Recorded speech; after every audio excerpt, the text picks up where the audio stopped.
Welcome to Keep Connected. I'm David Siegel. In today's podcast, we are talking to Andrew Horn, the CEO and co-founder of Tribute. This is a company that has brought tears of joy to nearly 6 million people. It may bring tears of joy to you as well.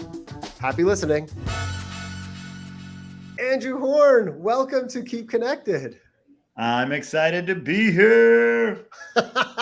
Okay, love Andrew's energy. We talked, several months ago, and I was like, this is someone who lives the Keep Connected concept. His company that he founded, Tribute, is connecting literally millions of people. And it's hard because I don't know where to start. Do I start with Andrew because he's such an interesting person? Do I start with Tribute? We're going to head on both, but maybe let's just get started with what you built.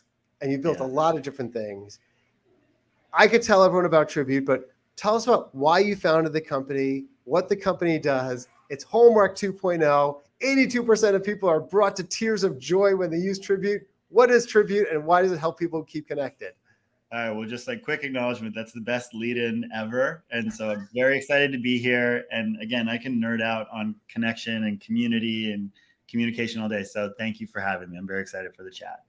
And so what is Tribute? What is this thing that could make 82% of our customers cry tears of joy when they experience it?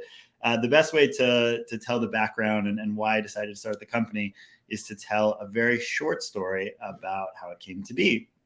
And so on my 27th birthday, my girlfriend at the time, now wife, Mickey, decided that she was going to surprise me with a very special gift. So she took me out to dinner. We weren't making any plans. And what I didn't know is over the week prior to my birthday, she had reached out to 20 of my closest friends and family members. And she asked each of those people to submit a 1-minute video telling me why they love me and how I had impacted their life. And so then she edited all those together. And when I got back to our apartment, which was right in Williamsburg, Brooklyn, I swung open the door. I see all these shoes that are sitting on the ground. And I was like, wait, what's going on? I don't recognize these shoes. And then I hear this countdown, 3, 2, 1. And all of my friends jumped out of the bathroom and the closet and behind the kitchen counters. And so she was throwing the surprise party. But that was not where the surprise ended. Because what Mickey then did is put me in the back of the room. And she showed me the video that she had created of all those videos that my friends had submitted. So one by one, the first video is my dad, who I know he loves me a whole lot, but it doesn't mean that he says the words, I love you a lot. And he says those words in the first video.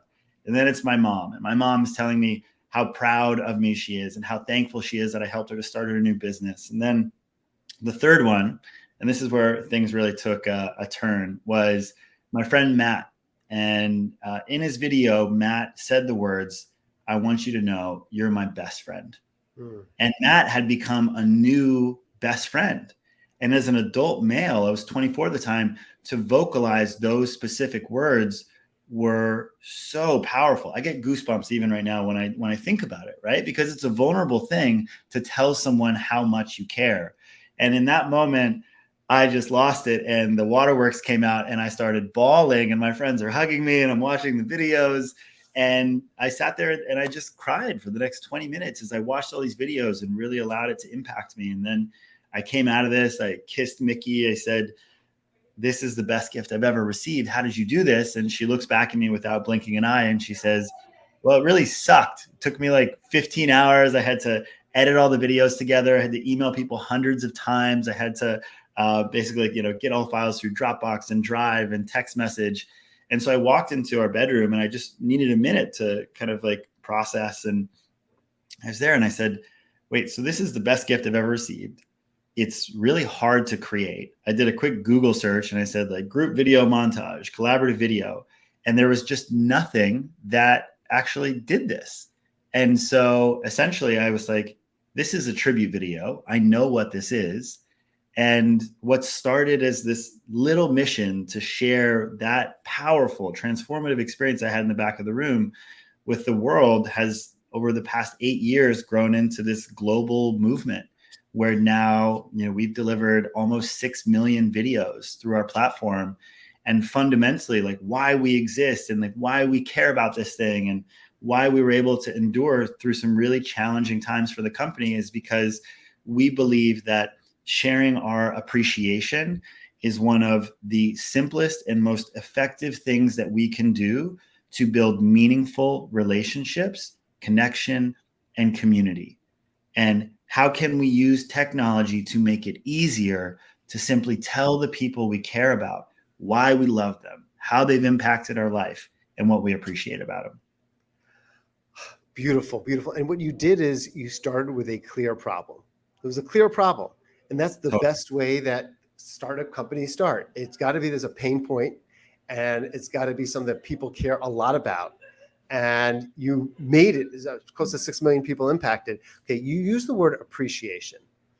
And with close to 6 million people expressing appreciation, there must be some thoughts that you have on how do you best express appreciation. You know, your parent, your father said I love you, that's certainly an appreciation.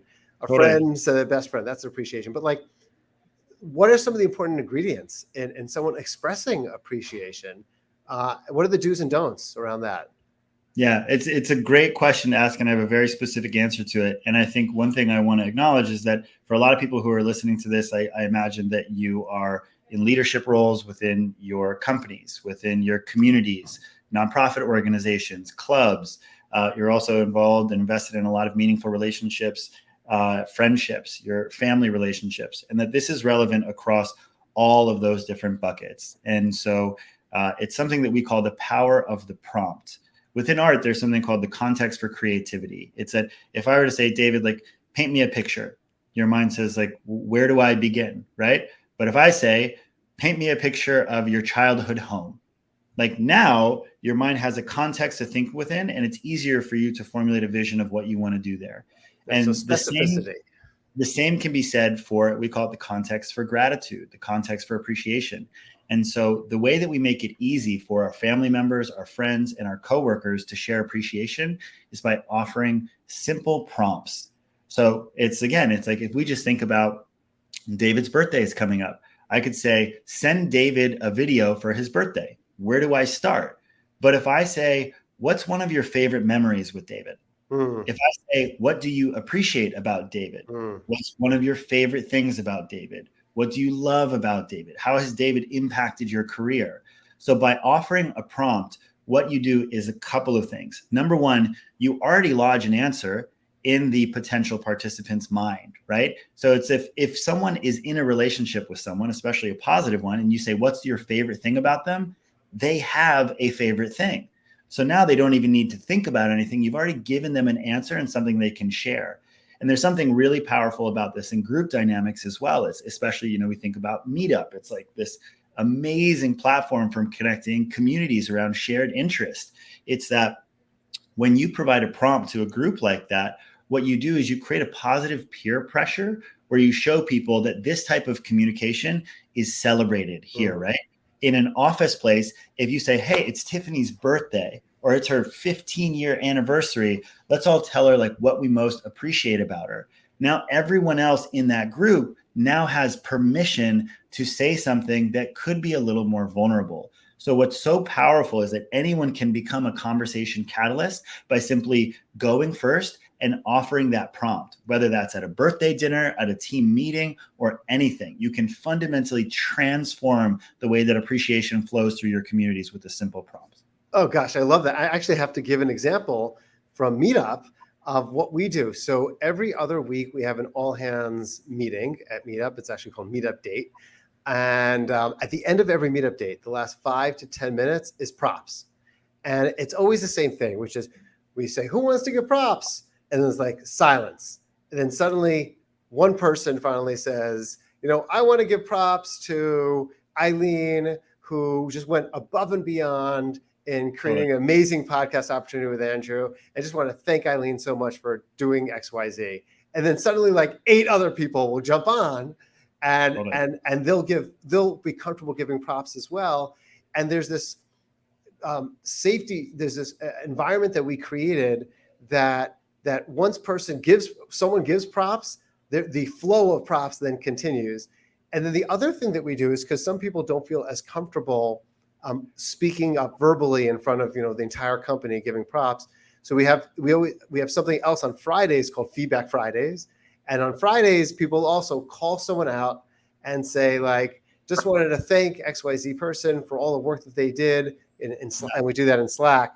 But we've created these rituals, Totally. both verbal rituals and also written rituals that go out to the entire company. And then people just jump on afterwards, which is sometimes the best part, is the responses back to the appreciation. So I think it's a great, thank you for giving the example, please. And another one that you just talked about there is you just used the word ritual. And for us, like our entire culture is based around rituals. And I think that the best definition here is one that I got from a friend named Priya Parker, who wrote The Art of Gathering. If you haven't had her on, you should. She'd be amazing. I just met her last week at a conference. She is amazing. Okay, I agree. great. And so one of the things that she says that the difference between routine and ritual is one word: intention. Ritual are the things that we do consistently with intentionality. And if we want people to take a behavior like sharing appreciation, which if you are a leader within a company and you need to care about appreciation, some simple statistics about this is the number one reason that people leave their jobs is because they don't feel appreciated. That's a Gallup poll in 2017. Wow. It's the greatest unlocker of discretionary effort, which is your employees going the extra mile, is their connectivity and connection to one another. So if you want to unlock peak performance, people need to be connected, and sharing appreciation is one of the most tactile and accessible ways to do that. So creating these rituals where if it's a one-time thing and you're just saying, hey, let's share some kind words about people in the office. People haven't built up that muscle yet, right? Because they don't have that habit. They don't know that it's okay. They're scared to go first. But the second that you create props where every meeting now ends with that, people start to get that. They get more comfortable. It's every leadership meeting that we start up on our team on Mondays, we start with gratitudes. When we close on Friday, we start with gratitudes. What are we grateful for? And so you build that muscle and you make the behavior much more accessible, easier, and consistent when we take a stand for creating those types of rituals. Wow. Okay.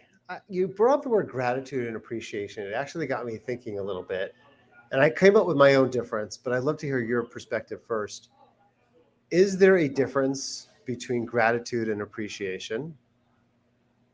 Well, I would say that the literal definition of gratitude is that gratitude is the state of appreciation for a person, a place, or a thing. We can be grateful for something in the past. We can be grateful for something in the present. And something that people oftentimes don't think about is that we can actually be grateful for something that hasn't happened yet, right? Like I can be grateful that I'm going to go surfing in Costa Rica in 3 months. I'm jealous. Now I'm jealous. I'm not grateful. I'm just jealous. So I think of, that gratitude is really that state of appreciation. And so I think of gratitude is really the feeling of actively appreciating something, someone, something. That's a very nuanced and important difference. I've always believed that gratitude is probably the most important ingredient towards happiness, straight up, because there are some things, the death of a loved one, for example, that are an absolute bad, right? Well, not even, I mean, it could be a certain situation that someone's horribly sick, etc. Yeah. But there are some things that are absolute bad. There are some things that are just absolute beautiful goods in this world as well. But 95% of things can be good, they can be bad. And I always see gratitude as kind of the lens that you look at a certain situation and you have the opportunity to say, I have gratitude for this thing that just happened, and here's why, versus something happens and that's even amazing, and you potentially see the negative in it. And I think that it's probably one of the most important bases for personal happiness. Well, and you would be correct. And there's a lot of scientific research that backs up gratitude as one of the most practical practices for cultivating an increase in happiness, or as researchers would often reply to it, subjective well-being, right? It's oftentimes they'll use that term kind of replaceably with happiness.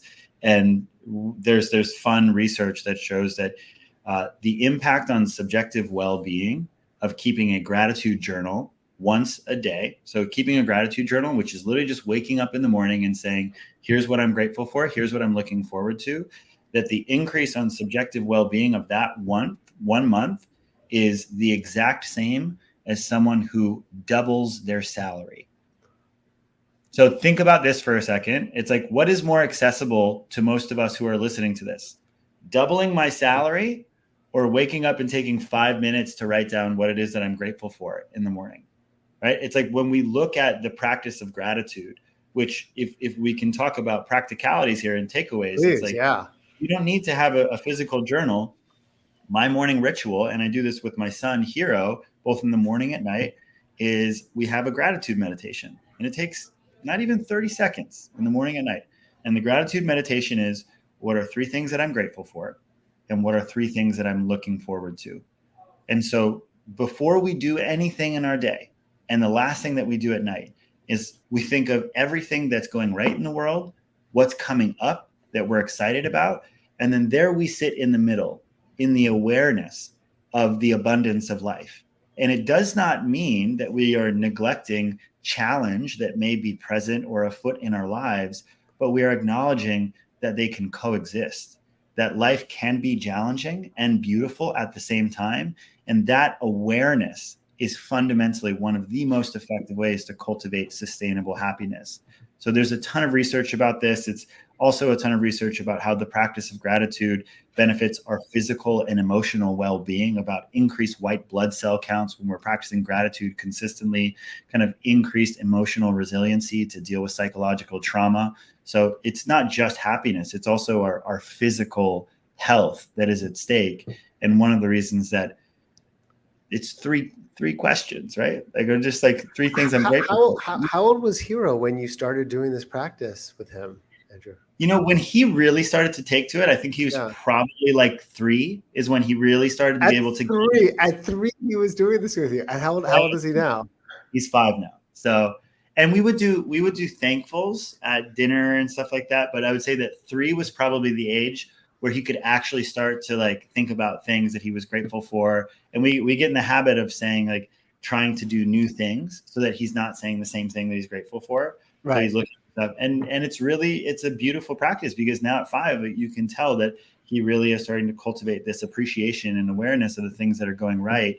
And again, it's like, if we're training our mind to look for what is right in the world, our mind will start to do that, because we start to develop a frame that, like, oh, the world is beautiful, I'm alive, and that's a gift. And so then we just start to look for examples that story is right.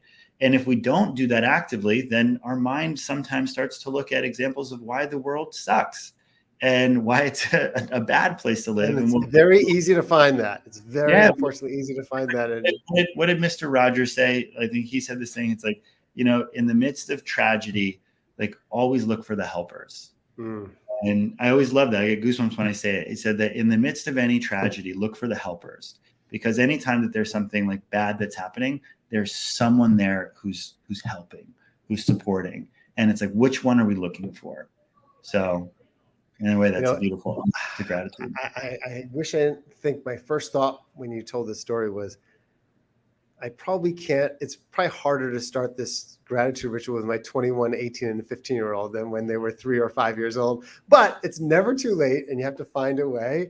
I could picture with my 15-year-old daughter trying to start some form of this at some point, and hopefully we'll figure out a way to take us home. But I think my message is, start early, because it's a lot easier if you inculcate these values at an earlier stage. And the other question I actually had for you, this is very specific, but so my wife tends to do journaling at night. Do you have a perspective on nighttime versus morning journaling, or just whatever works for people? I don't know if I have a preference, because I do both. I think for me, a journal is a practice that I think requires a little more dedication. For me, I just do it in my mind, right? You don't write it down.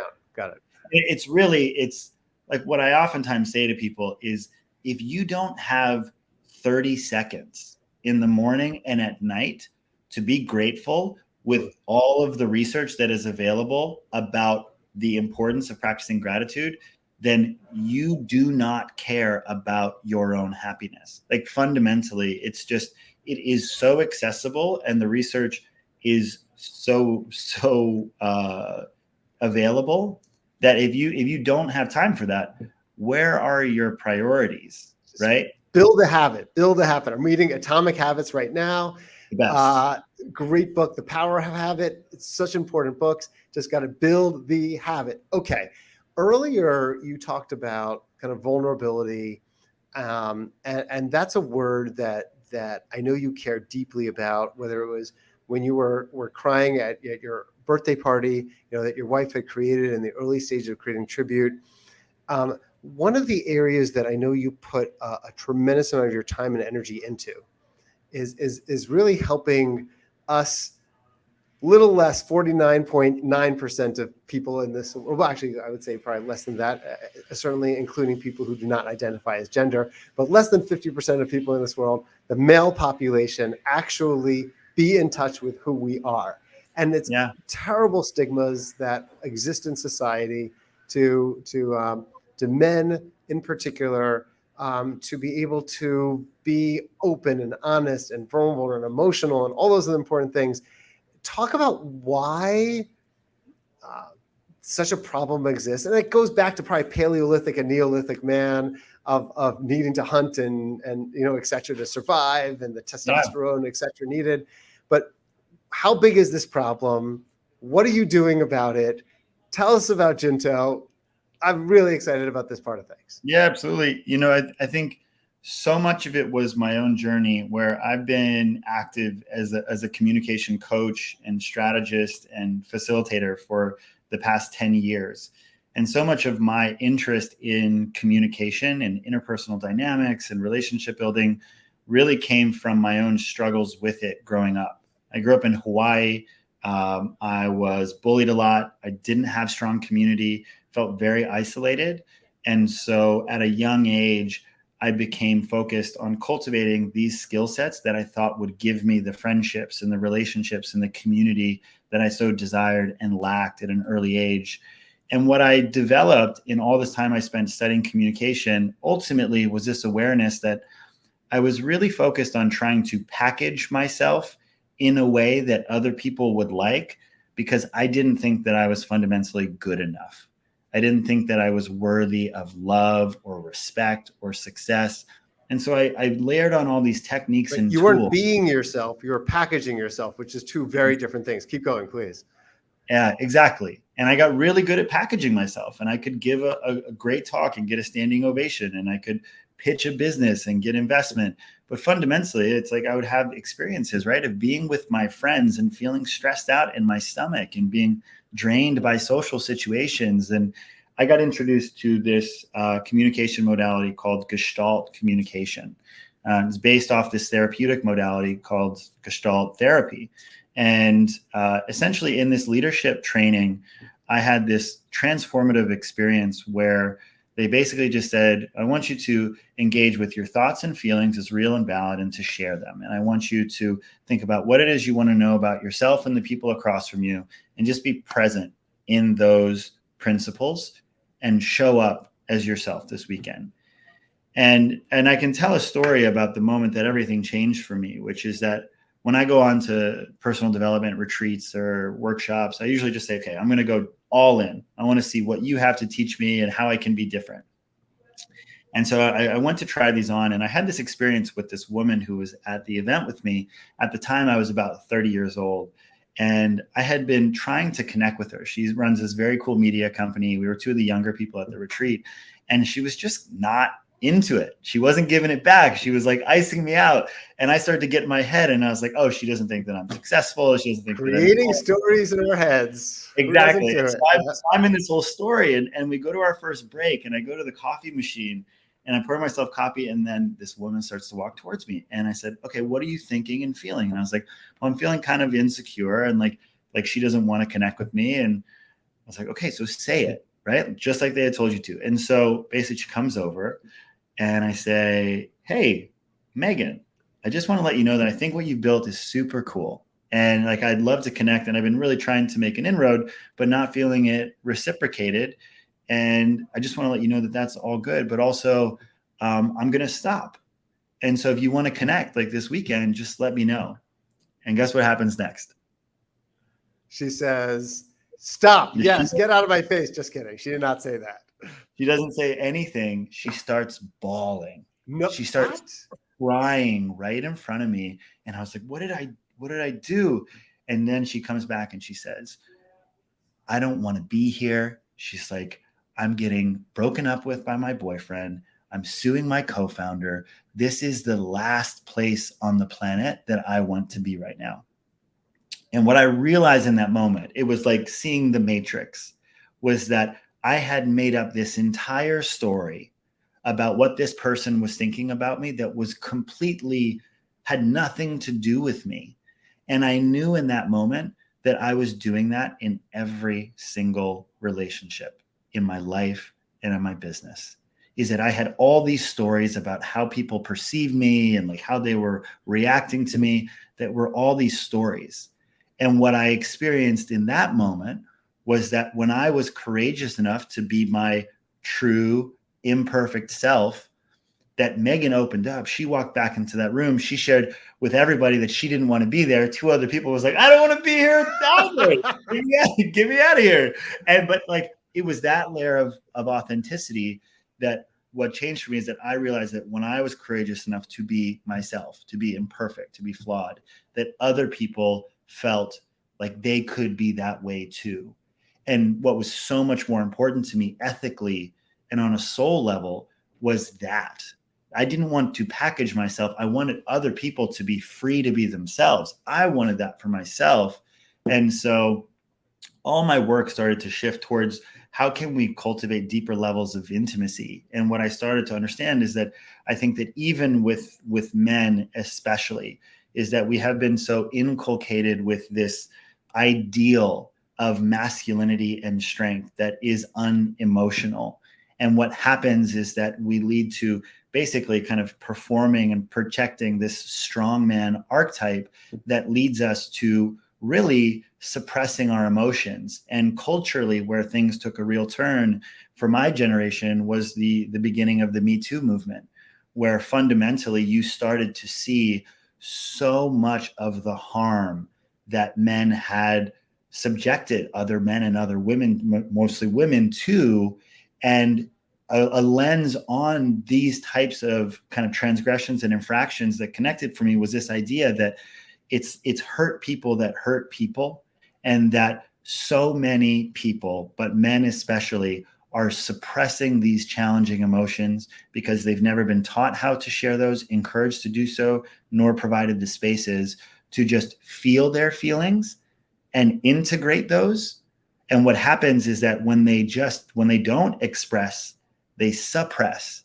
And those suppressed emotions, when they sit inside of us and they percolate for long enough, they don't just end up in us getting mad and frustrated. Comes out in ugly ways. It comes out in Dangerous ugly, ways. it comes out in ugly ways. And so So, I felt that there was this cultural need as well as this opportunity for people to just kind of expand into their true power in the world. so what do you say to a guy who doesn't feel comfortable sharing who they are, their authentic self, their vulnerabilities, etc.?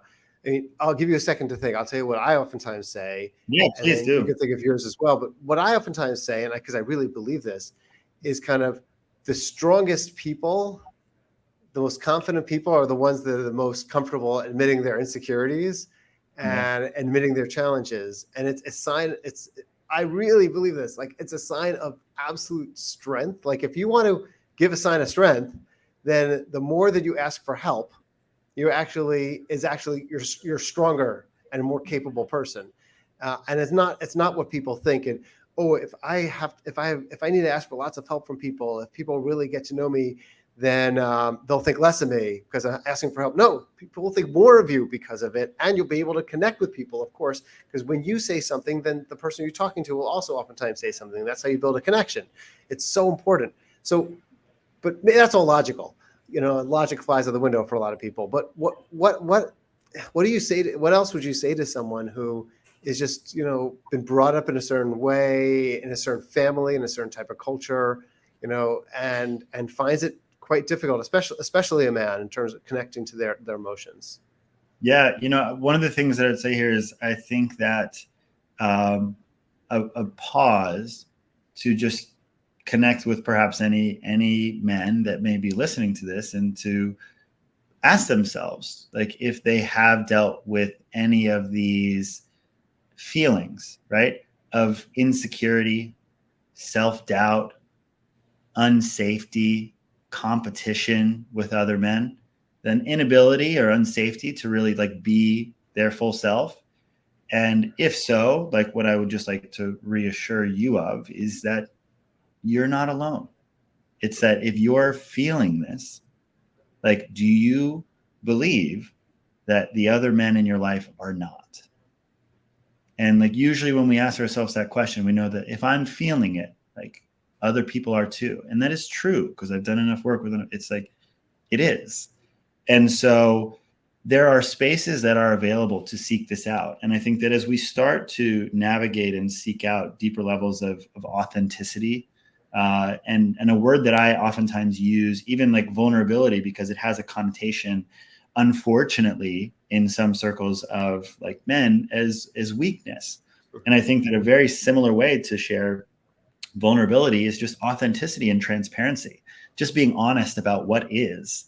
And so I usually use the word I like that transparency. word a lot, authenticity and Yeah, transparency. It's less quote unquote like scary totally, than perhaps vulnerability, which vulnerability, again, it's a great word. Brene Brown uses it all the time, and it totally. resonates with me and with so many others.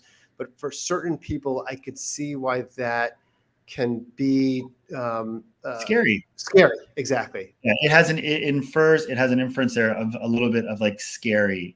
And so I think that even just using authenticity and transparency, we can accomplish a similar objective. Nice. And that, what I would say is that as you start to seek out deeper levels of authenticity and being your full self, depending on what your circle is with your friends, your family, your coworkers, we may not know if those people are available for those types of conversations. We'll get to that.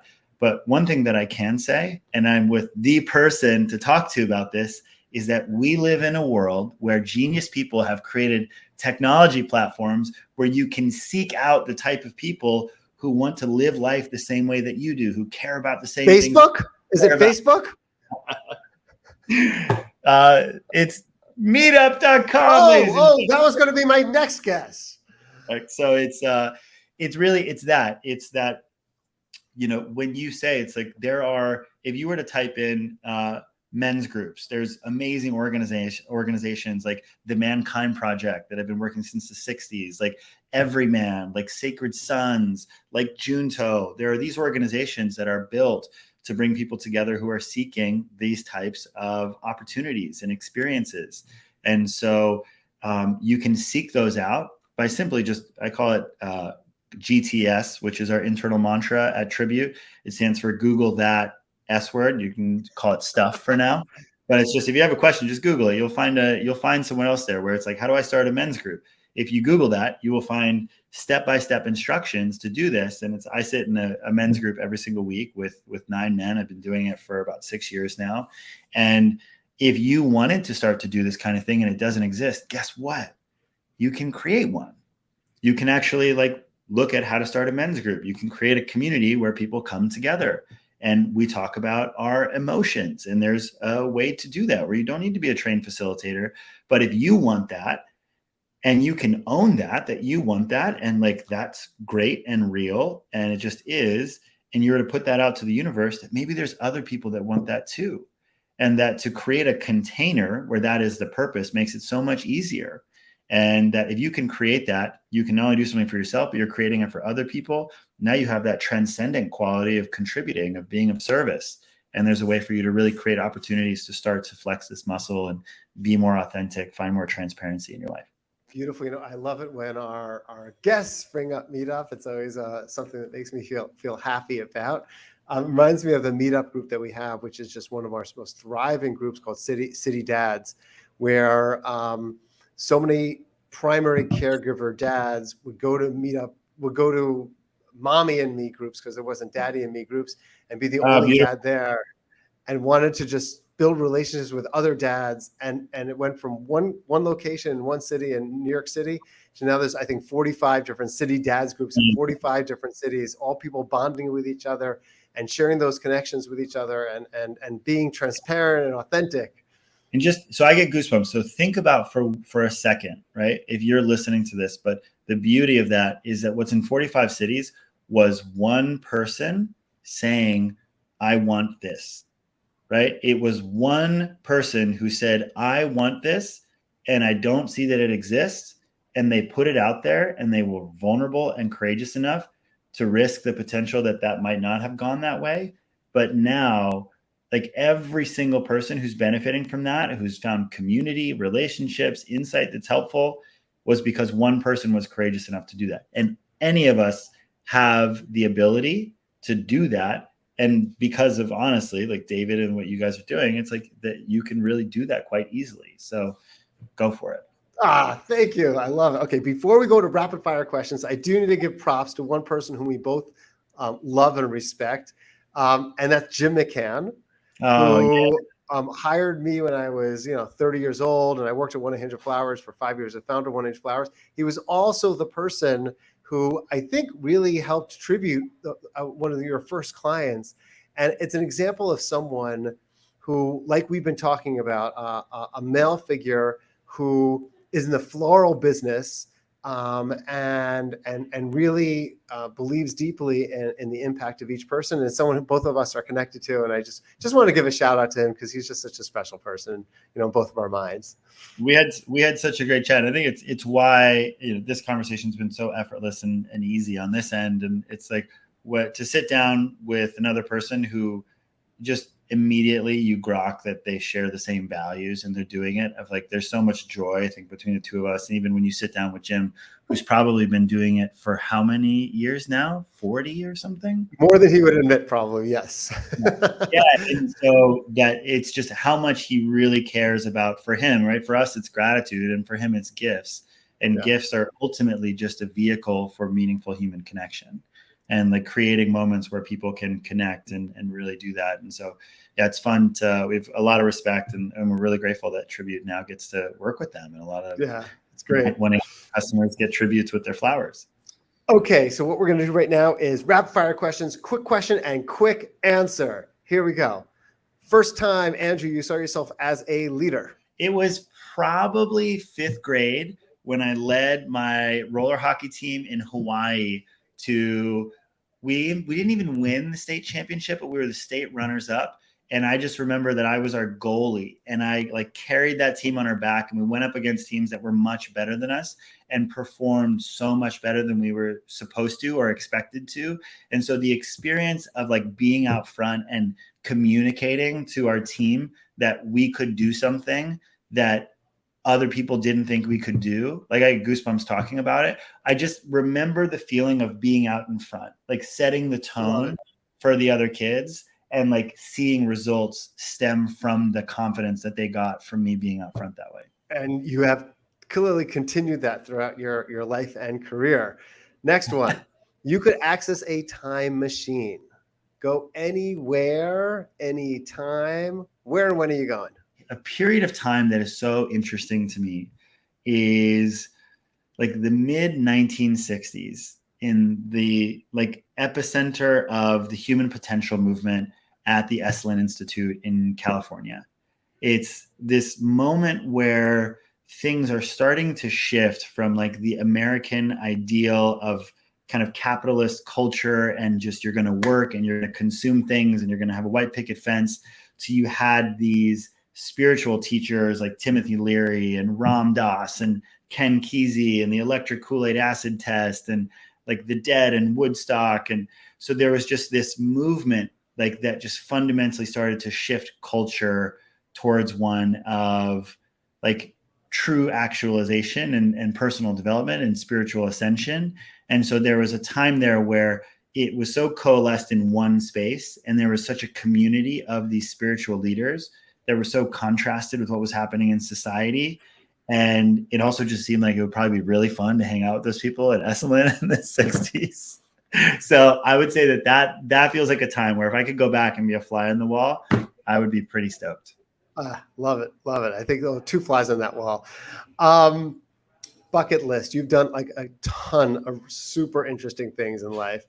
What's the one item you still want to call out, haven't done yet, and plan to do? That's crazy. You know, the one that just came to my head Mhm. is before I die, I would like to get barreled at Pipeline.